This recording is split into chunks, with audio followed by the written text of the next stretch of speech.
Қайырлы күн, құрметті достар және коммерциялық емес ұйым өкілдері.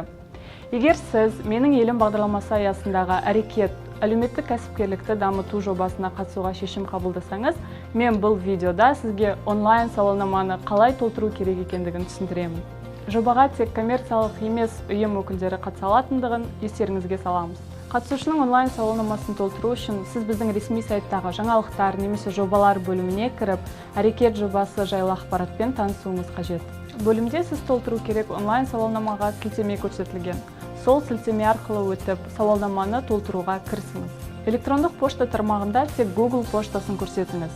Номері бірінші тармақта сіздің коммерциялық емес ұйымның атынан қатысатын үміткер жайлы ақпаратты көрсетіңіз. Номері екінші тармақта сіздің ұйымның толық заңды атауын көрсетуіңіз қажет.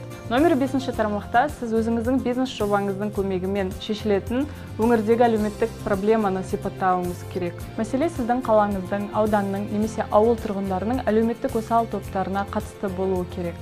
Номер 6 тармақта бизнес жобаның мақсатын, мақсатты аудиториясын, іске асыру механизмін және 9 ай ішіндегі жоба нәтижелерін толық көрсетіңіз. Бұл сіздің сауалнамаңыздың ең маңызды тармағы. Онда сіз бізге жобаның мақсаттылығын және де тиімділігін дәлелдеуіңіз керек. Номері 7 тармақта грант сомасы бойынша шығыстардың сипаттамасын беріңіз және де шығындардың сметасын көрсетіңіз. Сауалнаманы барынша нақты әрі толық толтыруларыңызды сұраймыз. Одан әрі жоба менеджерлері сауалнамаларды қарастырып іріктеу жүргізеді. Іріктеуден өткен барлық үміткерлер тізімі біздің ресми сайтымызда шілде айының 18-не дейін жарияланатын болады. Самұрық-қазына Траст қоры сіздермен бірге жұмыс істеуге дайын, сондықтан ақпаратқа толы қызық сауалнамалар күтеміз.